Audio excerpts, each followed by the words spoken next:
Hey everybody, we are back from the Kim Harmon Scrotium 500 at Road Atlanta. It is Eric, it is Jay, and it is Kim Harmon herself, fresh off of her vaccine booster. How you feeling, Kim? I'm gonna do my best today.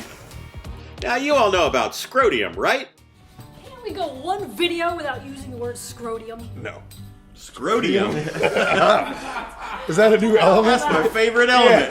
What the hell is that? Scrotium 134 Yeah. is the isotope. They keep your feet warm okay, but there's the problem of your scrotum Can't we staying go kind one of... video without saying the Kinda. word scrotium?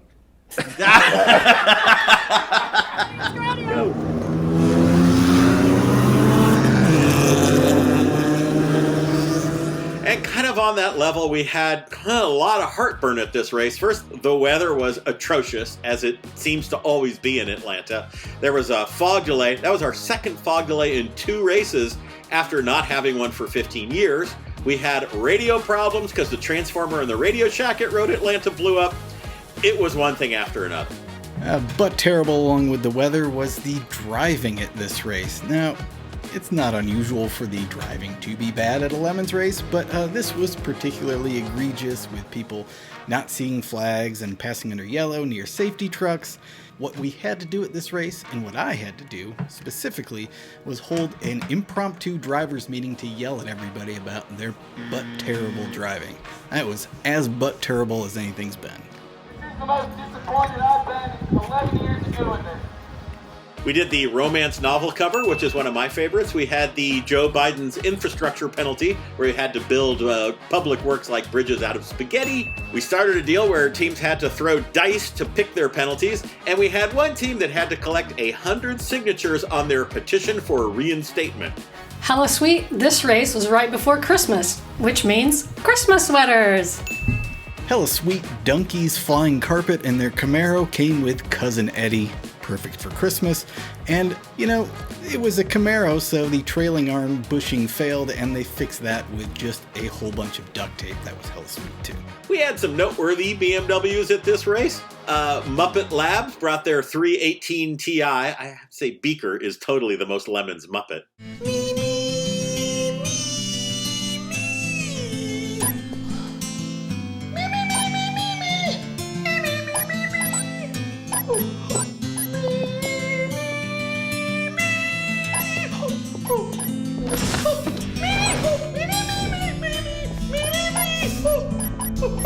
Dixie Wrecked brought their E30, which has now got a Ford V8. Well, now it has 2 because they blew up their first one. Had to get another one out of a Crown Marquis. Is that a thing? I think it's a Crown Vic and a Grand Marquis. It's a Grand Marquis. Okay, out of a Grand Marquis. And Snugnuts brought another E30. They reached out about 5 days for the race. They're like, oh, there's no way, we're not going to make it. You know what? Not only did they make it, they brought the crustiest E30 we've seen in a long time, and they beat like 3/4 of the field. Hella sweet was Barrel Racers, some first-time guys from Tulsa who run a distillery, and on their application it said a Chevy swapped BMW E21. Like anybody else, I assumed that would be a V8. It turned out to be the 4.3-liter V6 out of a Chevy S10. That's the ultimate driving machine right there. They raced it on 13-inch tires and the original suspension. It kind of blew up a few times. Who cares? This is exactly how you get a 3 Series BMW into Class C. Hella sweet. Hella sweet was Black Knight, who brought a really excellent Monty Python theme. They even bribed with a shrubbery. We want a shrubbery. However, they have a bit of a failure with the rest of their theme.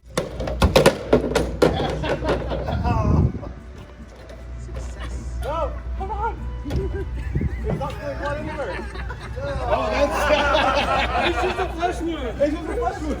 It's just a flash wound. I shouldn't have gotten budget soda. There we go! It's only a flesh wound. Don't worry.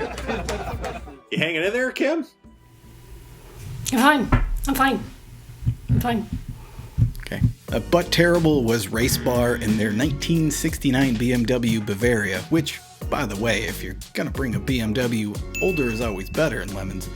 They crashed into a car on Sunday morning, which was butt terrible. They put it back together. That was hella sweet, but really, really butt terrible was this song that they decided to play all of Friday. It was some kind of kid's song about a lobster trying to outdo their former baby shark precedent. Super butt terrible. Would not recommend. We had some non-BMW stuff. We had this Dodge Charger. So these guys featured really prominently in the Turbo Mopar Lemons World that we did like 2 weeks ago. Somehow they wised up and they brought a non-turbo motor this time.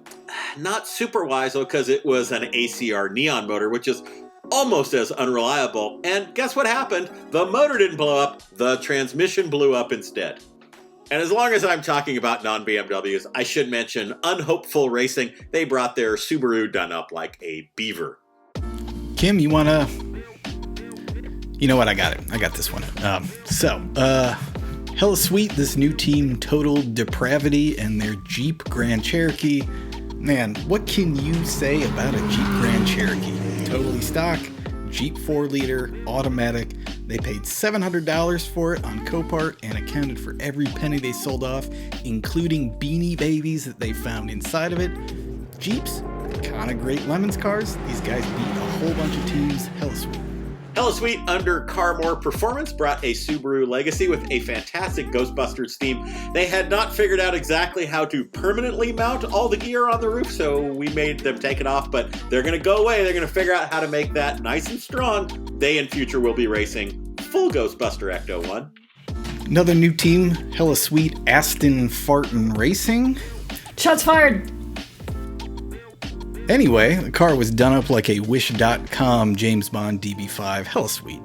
Hella Sweet was Too Many Wheels. That's TWO, Many Wheels. Bunch of ex-motorcycle racers. They got a little too old for that nonsense. You know the old saying, with age comes a cage. They got an 88 horsepower Ford Escort. Loved it. That brings us to our trophy winners, and we had a few extra trophies laying around at the end of the year, so we gave out a couple extras. We thought that was probably worth doing at the Scrotium 500. The first was Nuts About Trophies, and it went to Lex and the Grumpy Vets and their Mazda RX-7. These guys came to Sebring earlier this year. They said, man, we gotta do this. They came to Road Atlanta with this car. We needed some trophies added onto. They said, hey, we got this. They spent the afternoon welding and not racing because they were also having lunch. That kind of laissez-faire attitude goes far with us. Hella sweet. They are nuts about trophies. The Road Bangler Cup went to I Shit You Not. Eric is wearing the commemorative t-shirt. This is a Chevy Cobalt. They won Class C. They beat a Buick Century by, a respectable margin, I guess. And more importantly, it's the first time a Chevy Cobalt has ever won anything in the history of man. I Got Screwed went to Kenny, the tractor driver. That's right, Road Atlanta's sand trap tractor driver. Why? Well, because some team unbeknownst to us, drew a giant dong in the main sand trap. Well, the track was not very happy about that. We thought it was hilarious, but we couldn't tell them we thought it was hilarious. And poor Kenny had to give up his lunch hour and plow out the giant dong. Now, the irony is that team, which we say we don't know, but we know who they were, they finished 69th.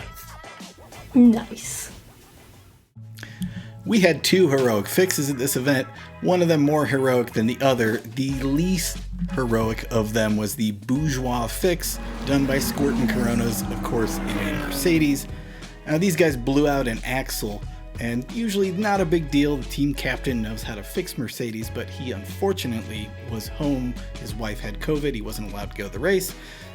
Very, very wisely. Gotta give him props on that. The spare parts for the car were in Knoxville. Luckily, one of the team members' friends lives in Knoxville and races with the Knoxville Lowballers and has his pilot's license. He looks for an excuse to fly anywhere, so he flew the axles over the Smoky Mountains and delivered them by airplane. Bougie as The actual heroic fix of this race went to Zip Tide Racing and their Dodge Dart. Now, this theme was a Doge meme, which is kind of a deep part of the internet. Don't really have time to go into it here, but the car itself was pretty spectacular. 318, transmission out of a Dodge Dakota. They pulled off a great BS inspection, which included arguing whether the NASCAR tech inspection mold fit quite right with the hood ornament. Unfortunately, they smashed the dart into the wall on Saturday pretty good. We figured it was fixable for another race. They said, nah, we got this. They got all the suspension they needed to fix it overnight. The Doge guys put it all back together. They threw it on the track, and the brakes failed on like the first turn. They crashed it again. They pulled the sheet metal out again. Ad infinitum. This is how they raced. Apparently, heroic fix. Kind of their own doing, but still heroic. Another unique trophy was the Better Late Than Never. This went to Tube Stake Racing. Tube Stake Racing has been working on their Chevy C10 Lemons Racer for a really long time. They didn't quite finish it. Little things like, the roll cage weren't installed as we were coming right up to this race. Probably just as well because they drove their trailer into the ditch right on the other side of the track. Wouldn't have made it here anyway. They had a backup plan. They bought this third generation Camaro out in California. It was being transported to the race. Didn't quite get there in time, and when it showed up, like on Saturday, it didn't have belts and stuff like that. They thrashed, they got it going, they passed tech, they entered the race, and promptly crashed. They made the very wise choice, rather than trying to fix that thing, they're having way too much fun barbecuing, drinking, hanging out with people. They said, screw it, we're going to come back with 2 vehicles next time, we're just chilling. Yet another trophy for this race was the photographer's friend, and this went to the Geo Metro of Miles O'Cock Racing. Yeah, for all we know, this may be the guy's real name, but regardless, this is a 55 horsepower Geo Metro. It's how he registered for the race. You know, anybody who drives that, they're pretty confident in themselves. It was an absolutely butt slow car, which made it really easy for photographer Aaron Cole to frame up and make look awesome, so we called it the photographer's friend. Well done, Miles O'Cock. Judge's choice, Team Beam, Dream Team, and their Subaru WRX. Why You Ruined Classic. These guys are drift kids, which probably explains a lot about their approach to Lemons, which is not so much, let's figure out how to solve the problems with our car. It's more like, let's figure out how to fix them when it inevitably blows up. The car itself kind of made out of weak points, which is what makes them so good at fixing it. Case in point, they threw away the Subaru motor. That's a good move. They put in a Toyota Beams engine, which is a non-US market engine. It's a long story, but it's light, makes good power, and always blows everything up, including Subaru differentials, which they've left in it. So they just bring like 9 of those and put a new one in every time it blows up. This time it was the clutch, which was designed for the 90 horsepower Toyota 20R out of a 1970s pickup truck. Needless to say, it ended up in pieces. It's kind of shrugged, eyeballed the stock clutch, whatever that means, and put it back in about 30 minutes. We love their attitude. We love that they don't try to solve problems, they just make new ones. Well done, Team Beam, Dream Team. Org choice went to Duff Beer. Now, if you were to Venn diagram out weird car subcultures and Simpsons references, the intersection would essentially be Lemons, and Duff Beer encapsulated this. Honda Civic converted to Bosozoku with a Mr. Sparkle theme laid over all of it. What's Bosozoku? Well, everybody knows. I mean, here you go, right? Japanese thing. What's Mr. Sparkle? Well, again, everybody knows. Mr. Sparkle! Uno yo besto wahoo! Duff Beer even found there is an artist in New Zealand that will take anyone's portrait, including mine, and turn it into a Mr. Sparkle. So let me just show you what they gave me. Mr. Sparkle! Totally worth a trophy. Index of Effluency is our top prize, and it went to 8 Hicks and their Chevy Malibu. Now, of course, people think Chevy Malibu, they think 1960s classic. This is not that. This is the Motor Trend Car of the Year in 1997. Now, were these cars bad? Well, yes. They were beyond bad. I have driven one of these. I know how bad they are, which makes it even more amazing that with this GM Sound of Power, they turned a 2 minutes flat lap at Road Atlanta and finished 37th overall. I don't know how you can do an IOE better than that with a worse car, but please show up and prove to us how that's done. And now, Lemons in a nutshell.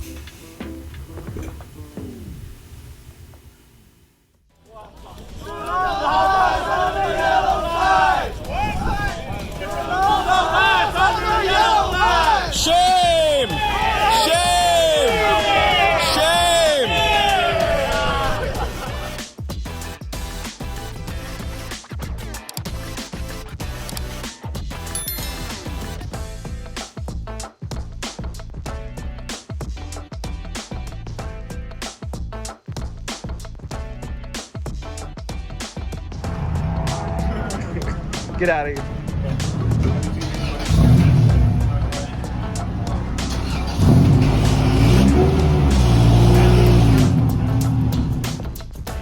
None shall pass!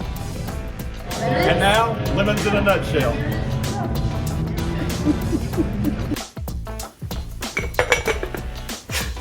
Gotta get a grip on the nut.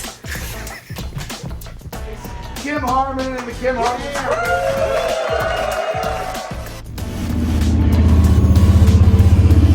I ate a lot of blue balls in my life.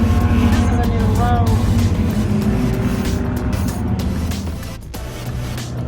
Looking very fit, Miss Harmon. Like Kimmy.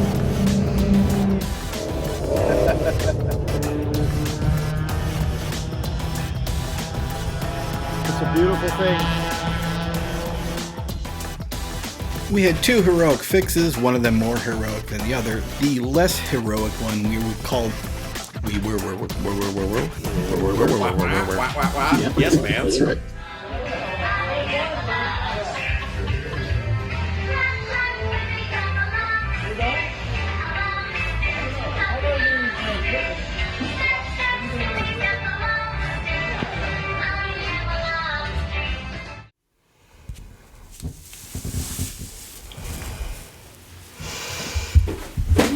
Guys, okay, I'm ready. I'm rested. We good? We ready to go? I'm good. Guys? Guys?